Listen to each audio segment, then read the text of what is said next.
Many Christians underestimate the amount of information their children are absorbing at very young ages.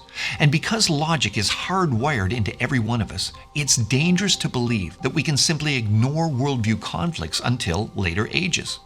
A perfect example comes from the atheist historian Tom Holland, who revealed how he recognized the logical disconnect of what he'd been taught about dinosaurs from what he learned in Sunday school, even as a young child.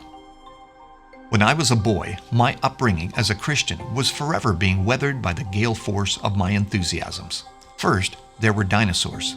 I vividly remember my shock when, at Sunday school one day, I opened a children's Bible and found an illustration on its first page of Adam and Eve with a brachiosaur. 6 years old I may have been, but of one thing, to my regret, I was rock solid certain. No human being had ever seen a sauropod. That the teacher seemed not to care about this error only compounded my sense of outrage and bewilderment. A faint shadow of doubt, for the first time, had been brought to darken my Christian faith. Do you see how clearly he was able to articulate it? By age 6, he was rock solid certain that no human being had ever seen a dinosaur. Now, most kids aren't rock solid certain of whether they want Rice Krispies or Cocoa Puffs for breakfast, and yet he knew with certainty that people and dinosaurs had never coexisted.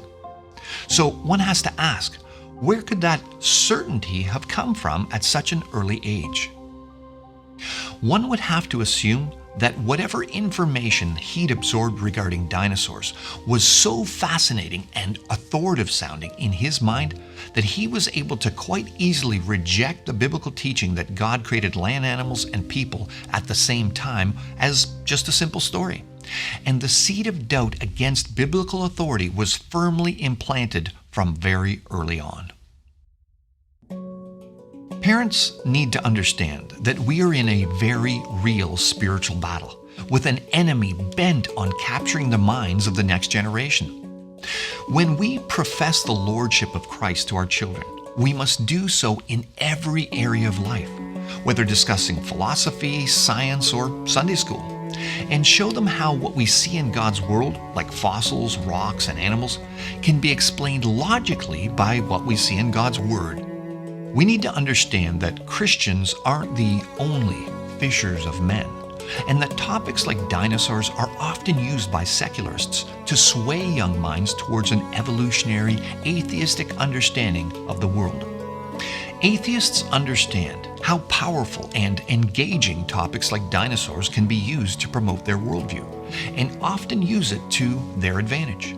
As an example, a blogger writing for the Meaning Without God project confessed, "Dinosaurs were my gateway drug to atheism. And while I was still 6 or 7 years away from reaching the conclusion that God didn't either care about us or didn't exist, the dinosaurs had shared an important secret with me, that the Bible can be wrong." However, parents can also use topics like dinosaurs and fossils to build up the faith of their children by showing that the evolutionary explanations for these topics simply don't add up.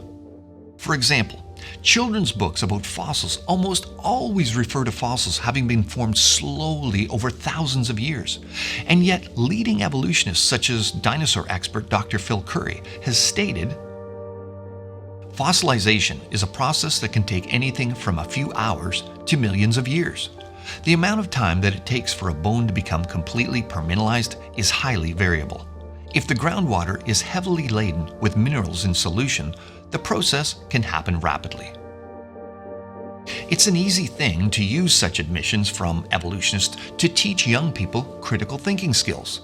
For example, if fossilization has been observed to happen quickly, within hours, why would someone believe it sometimes takes millions of unobserved years? Biblical creationists have a far better explanation for the majority of the fossil record, namely the worldwide deluge recorded in Genesis 6-9. What better explanation could one have for the billions of mixed-up dead creatures buried within sedimentary, waterborne layers that we observe worldwide? A worldwide flood that would have stirred up massive amounts of minerals and sediments and buried creatures rapidly makes sense of the physical evidence.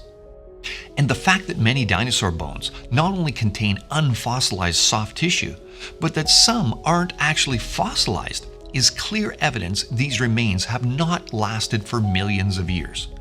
As Dr. Curry went on to say, a more spectacular example was found on the North Slope of Alaska, where many thousands of bones lack any significant degree of permineralization. The bones look and feel like old cow bones, and the discoverers of the site did not report it for 20 years because they assumed they were bison, not dinosaur bones. Now, some parents, knowing that topics like dinosaurs can be used to sway young minds towards an evolutionary worldview, think that the best approach is to simply avoid the topic or teaching about them whatsoever. But a far better approach is to get equipped and expose children to the fallacies of the story of evolution by facing them head on and analyzing the obvious discrepancies in their materialistic explanations. Teach your children to recognize the presuppositions often contained within the evolutionary explanation, such as this comment by Dr. Ralph Molnar, a paleontologist for the Queensland Museum, discussing a creature called megalania, which supposedly died millions of years ago. Now, this specimen actually looks like it had come from an animal that looks like it died 200 or 300 years ago. All dry, chalky, this sort of thing. Doesn't actually mean it died 200 or 300 years ago. In Montana, I've seen dinosaur bones that look like they've come from animals that died 200 or 300 years ago. I know very well that they died much longer than that. It gives the suggestion that megalania may have been alive fairly recently.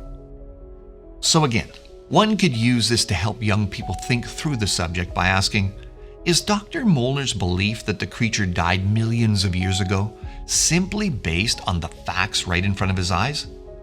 No. Such admissions reveal he has a pre-belief, an ideological commitment to the evolutionary interpretation of facts despite what the specimen looks like, not because of it.